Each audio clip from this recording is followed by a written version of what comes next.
Hi, folks. So as always, I hope you're doing well. I know, again, these continue to be different times. I guess that's the best way to put it. Lots of new and different challenges. So I hope you're doing well. We've gotten through some basic details on differential equations, and there was a major reason why I was setting that up, and so we're going to see that here fairly soon. For this discussion, we're going to say welcome to the Laplace transform. Okay, so this particular session here, we're just going to define what it is and talk a little bit about how it helps us. And then later sessions, we're going to see how we use it and provide numerous examples. So one of the first things you got into in Circuits 1 was DC analysis. Okay, so basically this took place after you learned some of the fundamentals of charge and current, voltage, Ohm's law, that kind of thing. You learned KVL and KCL, and then started to come in to a structured approach to analyze DC circuits. And so a couple of things that were important here were, first of all, this was essentially a time domain technique, or a collection of techniques. So it operated in the time domain. And what that meant was you were evaluating circuits and analyzing their performance essentially as functions of time, but you may not have quite thought of it that way because the waveforms were not changing with time. Okay, but still, that just because you have a DC voltage of 5 volts, if you did plot that as a function of time, it would just be constant at 5 volts. But it still is a waveform, albeit a simplistic one. Okay, so just keep in mind that that is a time domain philosophy. All right, so something else that you dealt with in Circuits 1 was transient analysis. Also a time domain technique, all right, but probably a little more complicated. Essentially, you did use differential equations, and basically you had the differential representations or integral representations for current and voltage for capacitors and inductors, so reactive components. You did use things like, the current on a capacitor I of t is, C dV of t dt, for example, where the V was the voltage across the capacitor. And then there was L di dt and similar relationships. So to set up the transient problem, you dealt with things like initial conditions and switches opening and closing at certain times, and you were essentially looking again, time domain, but you were looking at what was going on in the circuit as capacitors charged and discharged and things like that. Okay, so then when you moved into Circuits 2, we talked about AC steady state analysis. And so essentially, we used phasors, right? So phasor representation, which essentially were a frequency domain adaptation. All right, so this was frequency domain. So we moved out of the time domain. Now, we talked fairly extensively about how do we transition a waveform that might be a sinusoid, that typically was a sinusoid, from the time domain to the frequency domain. And essentially, we would do something with the amplitude.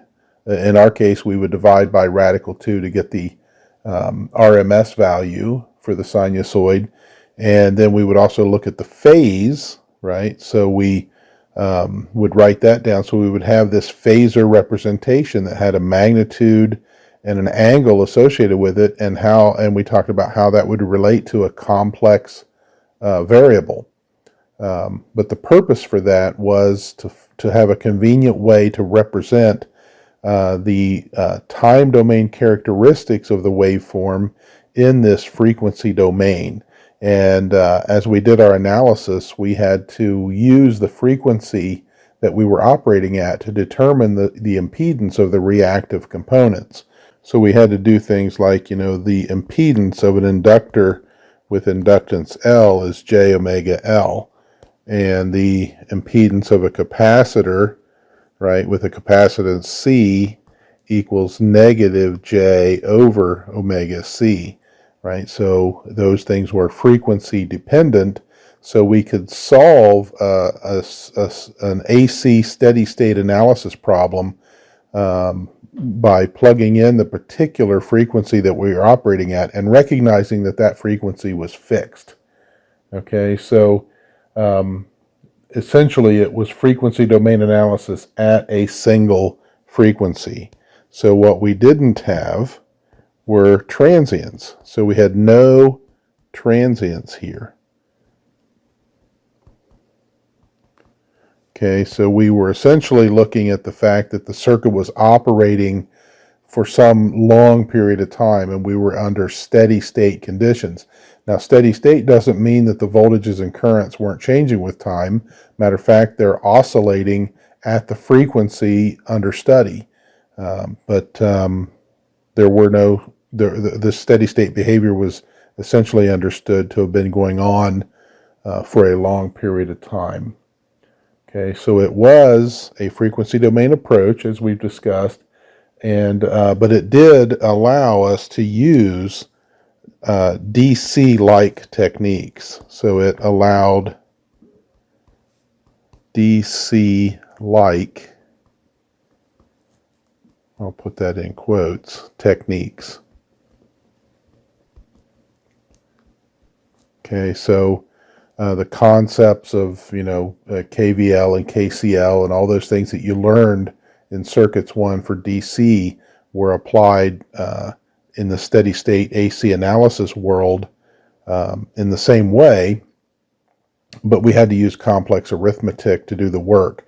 So once we had found solutions, we could convert back to the time domain by understanding the frequency that we're operating at and reconstructing the appropriate sinusoids at the appropriate frequencies with the amplitudes and phases that were found in the solution.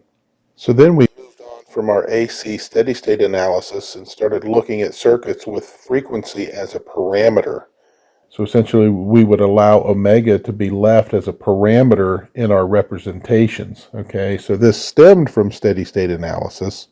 So it allowed us to study behavior parameterized by frequency. And what is meant by that? Well, we developed these, A sub V expressions. I'll put a bar over that to represent that it is a complex thing. And then we moved along, to H of J omega and on to H of S. So we could write the something that characterized the performance or the operation of a particular system using something like this. So for example, we might have H of S equals 1 over SRC plus 1, right? That's our low pass RC filter circuit. And remember, one of the important things there was that S equals J omega, or sometimes we'll say S equals sigma plus J omega when it's necessary to point that out and when we're using that. But for our purposes, S equals J omega. The sigma will be 0 for the most part.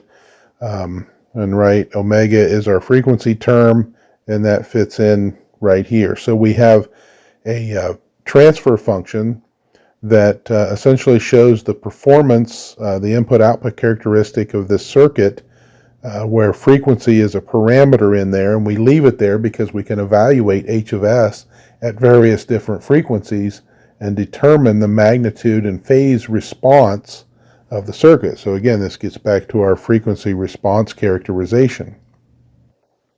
Again, transient behavior is not included in this type of analysis, but we can still get very important information about the operational characteristics of the system from looking at its frequency response. And we often will look at the frequency response using something like a Bode plot. Okay, so from there we circled back a little bit to differential equations as sort of a generic representation.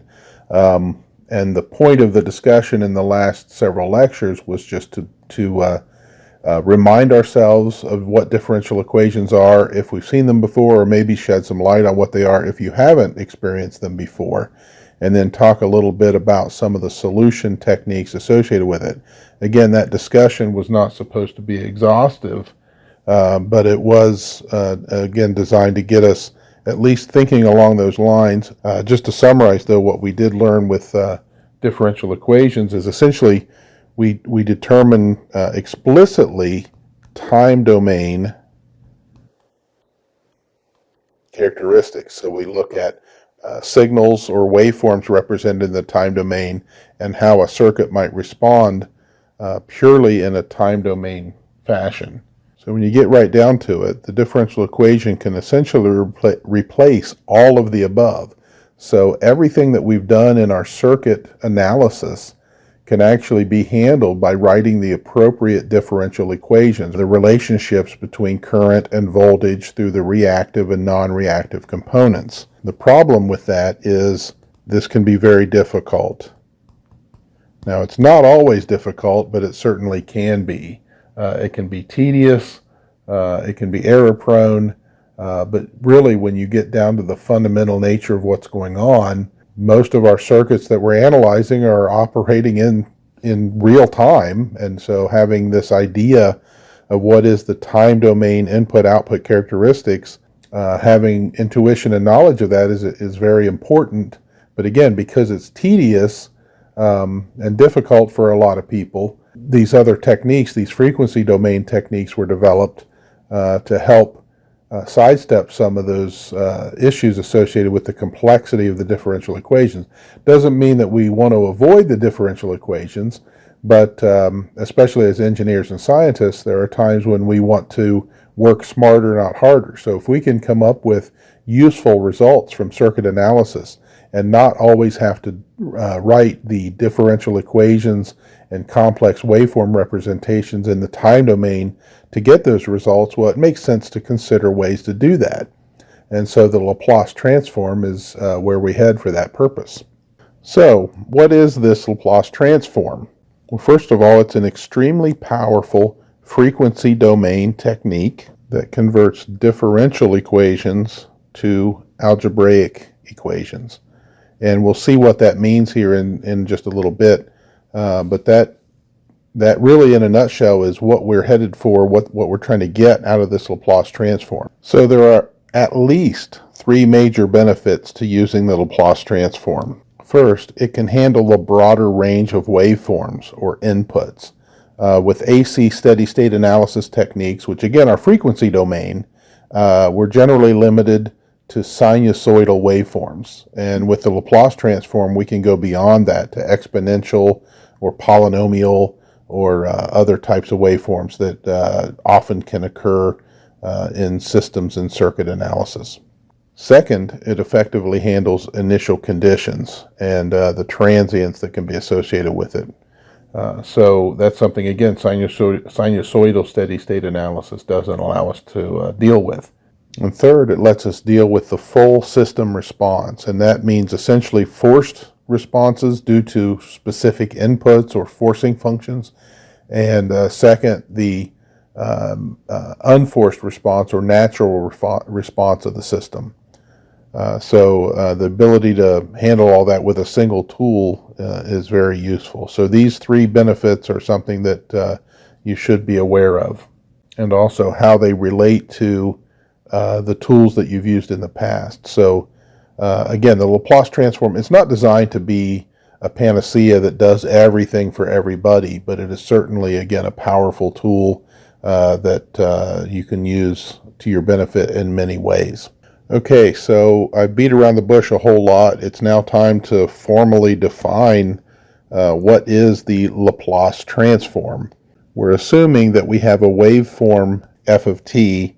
So the Laplace transform, so some sort of script L of f of t, and we're going to usually write that as f of s, and that is defined as the integral from 0 to infinity, and we're actually going to have this integral from 0 minus. Okay, so if you recall from some of the switching stuff when you did transient analysis, you would generally worry, okay, well, what was the state just before a particular time or something? So we're going to go from 0 minus in time, right? So infinitesimally small time less than 0. And that's so we can handle things like delta functions and stuff like that switch right at 0. So anyway, that's going to be the integral from 0 to infinity of f of t times e to the minus st dt. All right, so that looks somewhat complicated. It's not as bad as it looks in many cases, but it is something that we do want to just break down here for just a second. So again, I've already talked about the limits of integration. And by the way, this is the single-sided or one-sided Laplace transform. There's also a thing called a double-sided Laplace transform. Your book makes brief mention of it, but most of the details associated with what's going on, because S is a complex variable, requires some more knowledge of complex variables themselves and complex arithmetic, complex calculus, and things that go beyond the scope of this class. So we're just going to take our utility here with the one-sided or single-sided Laplace transform. Okay, so I do want to point out, though, we do have our function f of t is in here, right? So it's there, no surprise there. And then we also multiply that by this complex exponential e to the minus st. Okay, so we want to pay attention to what's going on in the exponent here. So we have this minus s times t. So s is our complex variable, you know, our sigma plus j omega, or just j omega in a lot of cases when we're doing some evaluation. And that's multiplied by time. Okay, so we have an s times time, and or an s times t, and we're integrating with respect to time, so dt. So the time dependence of f of t is going to get washed away, and we are going to be left with something that is just a function of s. And so that's why we write it in this form f of s. And we usually use a capital F, and then we have this representation here. So I'll summarize that as we're going to have this f of t is going to be related to an f of s. Okay, and so this is called a Laplace transform pair. And so f of t is in the time domain, and f of s is in the frequency domain.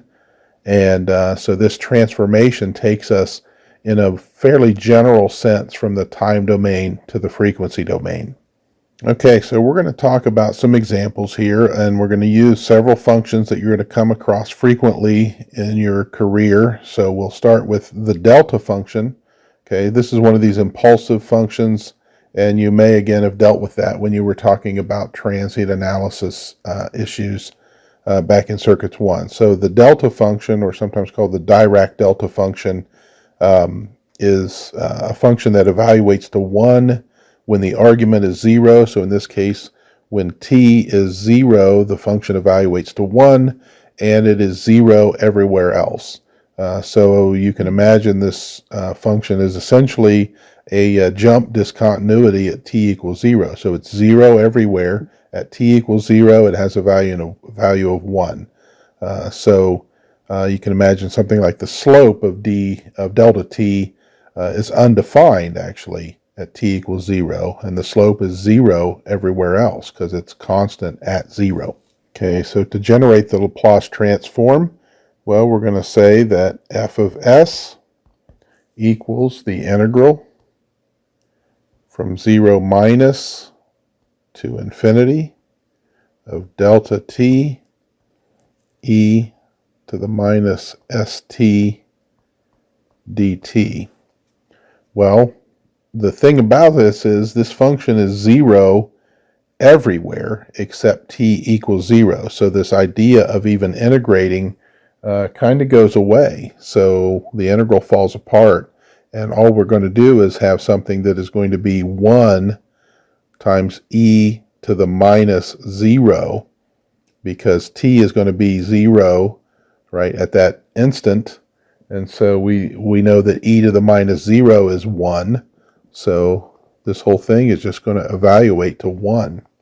All right, so when f of t equals delta t, then the pair for that is f of s just equals 1. Okay, so that seems kind of simplistic, and in many respects it is, but that's something that you'll run across quite frequently, depending on the type of work that you're doing. Okay, our next example is going to be f of t is the unit step function, and the definition is there where the function is 1 for t greater than or equal to 0, and 0 everywhere else. Okay, so we'll evaluate the Laplace transform, and so f of s, again, is going to be the integral from 0 minus to infinity of u of t. Well, we know over this range, essentially, u of t is just going to be 1. Okay, so I'll put that in there. And then e to the minus st. All right, we don't have to do anything specific about u of t, because over the limits of integration, it does fall in this where it is valued at 1. Okay, so in that range. So, and then times dt, can't leave that out, right? We just know that we can drop down, right? S is just a constant, essentially, as far as this integration is concerned. So it's something of the form e to the at, and so we know that we just bring that down as minus 1 over s times e to the minus st, right? So that's the antiderivative, and we evaluate that from 0. Let me be more clear, evaluate that from t equals 0 minus to infinity. And so what we're going to have is minus 1 over s. Okay, so then we're going to evaluate at the upper limit. Well, e to the minus infinity, well, that's going to decay asymptotically towards 0. So in the limit, it's going to be 0. And then the lower limit, we're going to have e to the minus 0, essentially, which is going to evaluate to 1, right? So we have essentially minus 1 inside the brackets times negative 1 over s.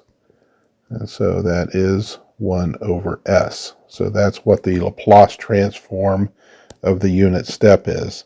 So I've got u of t is the Laplace transform pair with 1 over s. Now, something that I will point out here is we can think of the unit step as sort of the integral of the delta function, right? So something that's interesting, the Laplace transform of the delta function is just 1, and the Laplace transform of u of t, which is the integral of the delta function, is 1 over s. And we'll see a little bit later that there's something about that integral relationship that fits into how the Laplace transform works for integration. Okay, so our next example is the exponential function e to the minus at, and we do multiply it by the unit step just because we want to only consider e to the at from 0 and higher in time. We don't want to consider negative times. Okay, so we do need to do that in order to fit it into this one-sided Laplace transform. All right, so going ahead and evaluating, f of s equals the integral from 0 minus to infinity of e to the minus at times e to the minus st dt. All right, so we know that we're multiplying those two exponentials together, so we can just sum the exponents. Okay, so that's just going to be equal to the integral from 0 minus to infinity of e to the minus s plus a onto t dt. And we know, again, the s plus a is just a constant, so the antiderivative is going to let us write it as negative 1 over s plus a times e to the minus s plus a And then we got to evaluate, oops, I left my t off. We got to evaluate that from 0 minus to infinity. And the same argument that we had before, it turns out that for the upper limit, this is going to be e to the minus infinity. So in the limit, that's going to go to 0. And the lower limit of integration is going to make this an e to the 0, which is just 1. And we're subtracting. So this will look like negative 1 over s plus a onto 0 from the upper limit of integration minus 1, right? And so that's just going to give us positive 1 over s plus a. All right, so to summarize, e to the minus at u of t pairs with 1 over s plus a. All right, so again, that's a common relationship that you're going to use. Okay, so as another example, we're going to have the cosine of omega t. Again, we're multiplying times u of t just to get rid of the negative time elements of the cosine.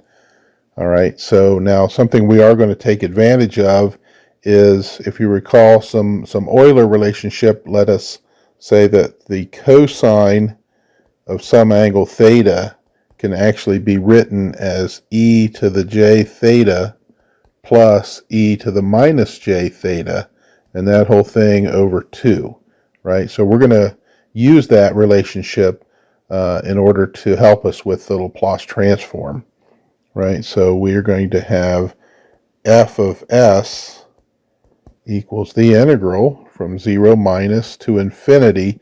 And instead of writing cosine of omega t times u of t, I'm just going to write e to the j omega t plus e to the minus j omega t over 2.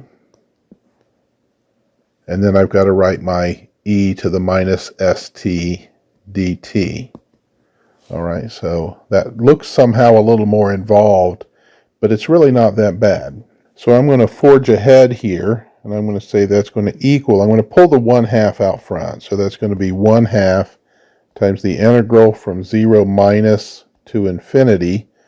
And then I'm going to also distribute the e to the minus st inside the parentheses. So I'm going to have e to the quantity j omega minus s onto t. That's going to be by multiplying this times this term, and then plus e to the minus j omega plus s onto t, right? And then I have those parentheses here, dt. Okay, so I can do a little bit of rearranging. Say that again is 1/2 times the integral from 0 minus to infinity. And I'm just going to rewrite this here. I'm just going to flip it a little bit. I'm going to say that's e to the minus s minus j omega, right? So that's on to t. Okay, so that's a fair operation that I can do.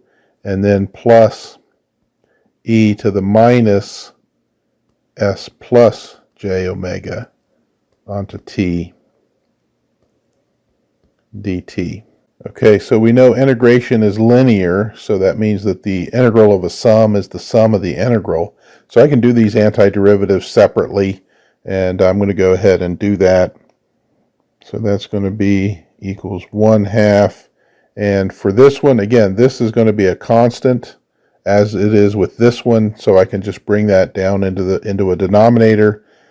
So that's going to be 1/2 times the quantity here, negative 1 over s minus j omega times e to the minus s minus j omega onto t. And I've got to evaluate that from 0 minus to infinity.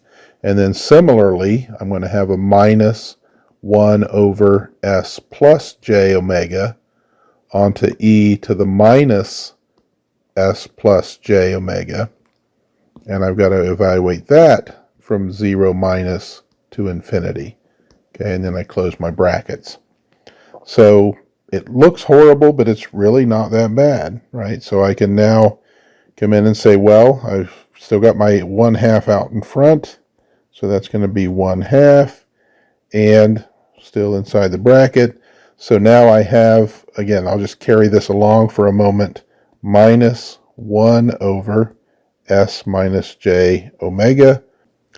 And here, the same argument I've had before, I'm going to have e to the minus infinity, so that's going to be a 0, and then minus e to the minus 0, so that's going to be a 1, and then minus over here, the same kind of thing going on, 1 over s plus j omega, and I've also got a 0 minus 1.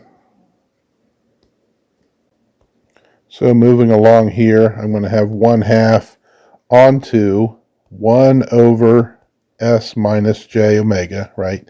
This negative 1 here will cancel that negative sign, plus 1 over s plus j omega. Okay, so now I want to be able to combine these fractions, so I'm going to have to combine the denominators. So I'm going to end up with something that looks like equals 1/2 onto s plus j omega plus s minus j omega, all divided by s squared plus omega squared. All right, so if we notice, the plus j omega and the minus j omega will cancel, so I'll just be left with a 1/2 onto 2s divided by s squared plus omega squared. All right, so the 2 will cancel with the 1/2, and I will finally be left with just equals s divided by s squared plus omega squared. All right, so that is what we have when our function f of t is cosine of omega t multiplied by u of t. All right, so that looks like a lot of work there, but it really wasn't so bad. Just be careful with all the arithmetic. You know, the calculus isn't so bad there either, and so that's also a common Laplace transform pair. And there's a similar one with the sine instead of cosine, but I'll leave that to you. Okay, so to finalize this session, we're going to talk about a few selected properties of the Laplace transform. There are others in your textbook that I'll refer to in a little bit, but I just want to hit some of the highlight properties because these are ones that, at least in my experience, that you'll find you'll make use of more often. The other ones are not less important, although you may encounter them less frequently, and it really just depends on the kind of work that you get into. So the first one, which is really kind of foundational for a lot of the other ones,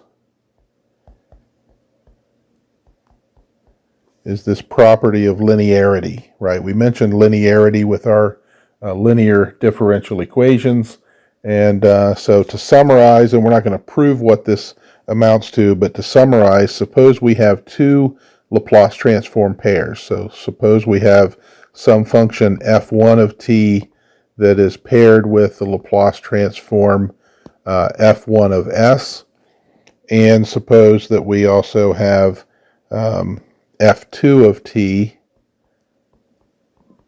that is paired with the Laplace transform f2 of s. So we're not really concerned about what those two functions are, but we just want to know that we have two relationships here. So what happens with this is that we have the Laplace transform, if we want to take some constant a1 times f1 of t, and we want to add to that a2 times f2 of t, right? So try to break that out by color so it's as obvious as I can make it, right? So we have our f1 of t times some constant a plus f2 of t times some constant a2, right? The Laplace transform of that sum is going to be a1 times f1 of s plus a2 times f2 of s. So that may seem kind of natural, and hopefully it does, but that's what linearity buys us. So essentially, we can, if we think of the Laplace transform as like a machine of some sort that you put inputs in and you get outputs, if you do take two inputs that have Laplace transforms and you sum them together and then run them through that machine, then the output will be the sum of the individual Laplace transforms. And we can also scale those by constant values A1 and A2. So this is extremely useful, and you'll find that you probably run into needing that a lot. So hopefully it fits into your intuition. So a little bit of an example of what we can get into by using linearity is, suppose we need the Laplace transform. Let's say we have some f of t equals 3e to the minus 5t and then plus cosine of 10t. Okay, so there's a function. That's a reasonable function. Well, I can really get in and say, well, in reality, I'm going to say this is my f1 of t, and I'm going to say this is my f2 of t. Okay, so the Laplace transform of the sum there is going to be the sum of the Laplace transforms of those two functions. Okay, so that I know that f1 of t is going to go to f1 of s, and that's going to be equal to 3 over s plus 5, right? Because I know when I worked out what happens with e to the at, right, or e to the minus at, I'm going to get an s plus a, so I got this s plus 5, and then I can scale it just by multiplying by 3, and then I know for f2 of t is going to give me f2 of s equals s over s squared plus 100, or 10 squared. Okay, so those are the two individual Laplace transforms. And so that's just going to let me write the total one is f of s equals f1 of s plus f2 of s, and that's going to be 3 over s plus 5 onto, or plus s over s squared plus 100. Now I could, if I want, combine that even further into a single term rather than having two added fractions. And actually, when we're looking at doing inverse Laplace transforms in the next lecture, we're actually going to want to split something up that looks like a single fraction into two pieces like this so that we can more easily do the inverse transform and find the time domain functions that are underlying that transform. Okay, so another one is if we have a function and we take the time derivative of that function, so we're doing differentiation in time, then what is the Laplace transform going to turn out to be? Okay, so consider the Laplace transform of, right, we have the derivative of f of t with respect to time, and I'll go ahead and put the u of t in here because we do want to make sure we're just dealing with the right-hand side of things. And so that's going to be equal to the integral from 0 minus to infinity, right, of df of t dt, right, that's the derivative, times e to the minus st times dt. Okay, so that may look a little bit scary, but we can do integration by parts. So I'm going to say that u is going to be e to the minus st, and therefore du equals minus s e to the minus st dt. And I'm going to say that dv equals df of t dt, and then I had to have the dt on the end there. So those are actually going to cancel, which is just going to leave me with differential f of t. And I would know then from that that v must be the integral of dv, so it's just going to be my original f of t. All right, so applying integration by parts then, this integral here can be written then as v times u, right? So it's going to be f of t times e to the minus st, and I got to evaluate that over my limits, right? So this is my uv or vu, so that's going to be my limits from, again, 0 minus to infinity. So it's going to be minus the integral, again, from 0 minus to infinity of v du, so that's just going to be f of t, and then du, I'll put it in brackets here, is just minus s e to the minus st dt. Okay, so that's not horrible. So we'll go ahead and tackle, first of all, this part, right? So if I have f of t e to the minus st, first of all, I'm going to evaluate it at infinity, so that's actually, the first term is going to go away. Doesn't really matter what f is at infinity, because it's going to be squashed by the e to the minus s infinity, so that goes to 0. And then I'm going to subtract, well, at 0 minus, the e to the minus st term is going to turn to 1, so it really does just matter whatever f of 0 minus is. Okay, and then I'm going to subtract, well, if I pull this negative s out in front, because remember, it's not it's a constant in terms of the integration, so that negative s with this is going to actually then turn that to a plus, and then I'm going to have the integral from 0 minus to infinity of f of t times e to the minus st dt. And I better put that s in there because I just said I would. All right, so I have plus s times the integral of 0 to infinity f of t e to the minus st dt. Well, the interesting thing there is this integral is just f of s. That's our definition of the Laplace transform.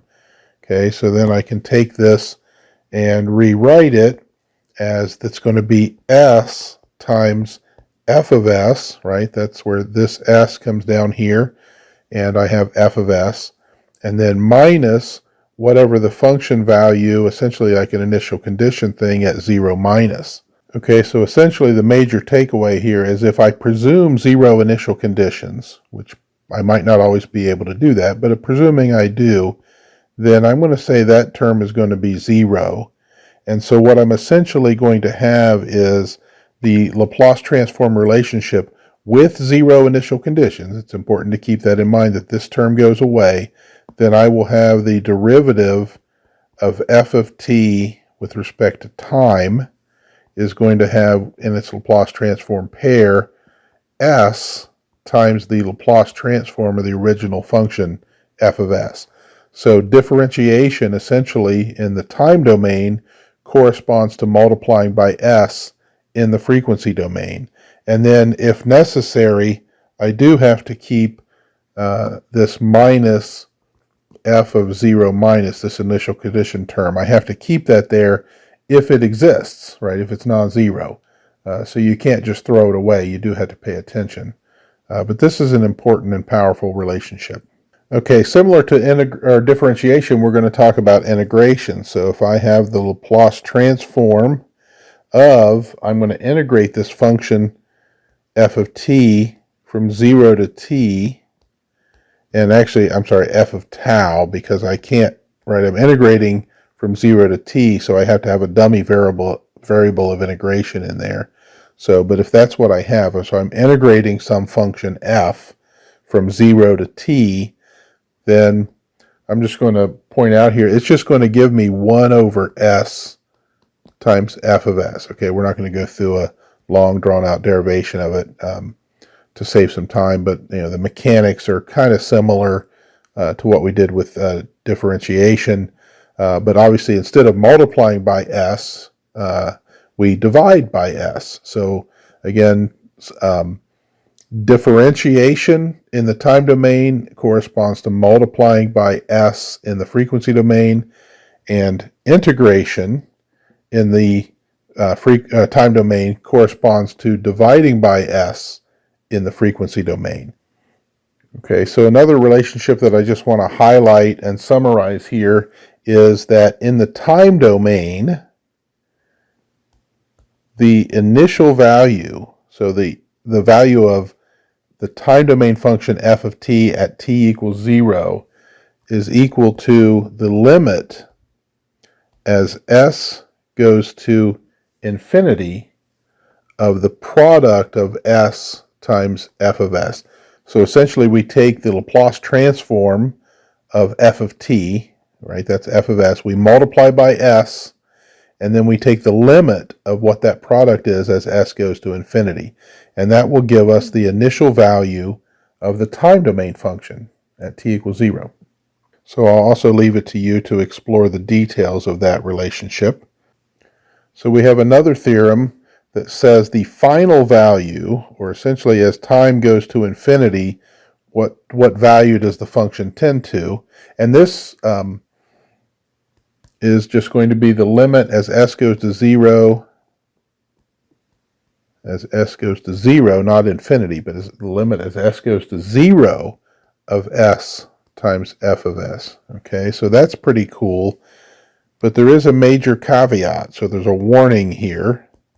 Okay, so the warning here is that the final value theorem only holds when all poles of f of s are in the left half plane. And what that means is, right, the poles of f of s. So if f of s has the denominator polynomial, any roots of that denominator polynomial have to have negative real part. Okay, so they have to exist strictly in the left half plane. They cannot be on the imaginary axis or in the right half plane. When that happens, then the function will have a final value, or a value that it tends to. So for example, something like cosine, right? The denominator polynomial, let me sketch that, or write that briefly over here. Cosine of omega t, right? The Laplace transform is s over s squared plus omega squared, right? So if you look at those roots, they are plus or minus j omega, so they're on the imaginary axis. They're not in the left half plane, and that means the final value theorem does not hold for cosine. And you think that makes sense because the cosine is always oscillating. So as time becomes large, as t goes to infinity, it doesn't settle out to some nice constant value. But functions that do have Laplace transforms where the poles of the denominator are always in the left half plane, then they will settle out to some final value. So that's a powerful thing to know at various points. Okay, so there are other properties of the Laplace transform that I didn't talk about specifically here, and I do strongly urge you to take a look at pages 678 to 685 of the textbook. To look at those, you'll see the ones that we've discussed, and you'll see others, and also tables 15.1 and 15.2 in the textbook. I believe that's on page 685.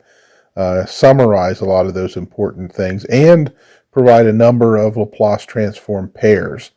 Okay, so what we're going to do is not generally require, other than maybe to do a little bit of practice exploration, you're generally not going to be required to do the integration by hand. You'll actually be able to look at the structure of a waveform and just use a table to look up the Laplace transform of it.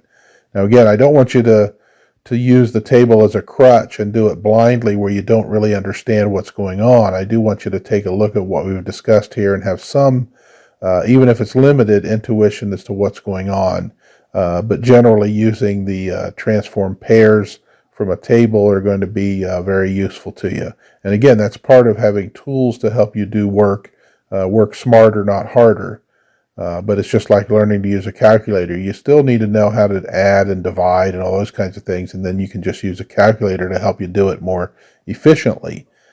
So that's really what I want you to be able to do here. So we're going to have a little bit of Laplace transform practice to be able to do, and then we're also in the next lecture I'm going to talk about how we can specifically use the power of the Laplace transform to look at input-output analysis for some fairly complicated circuits, at least in some respect. Doing it with differential equations by hand would be more complicated.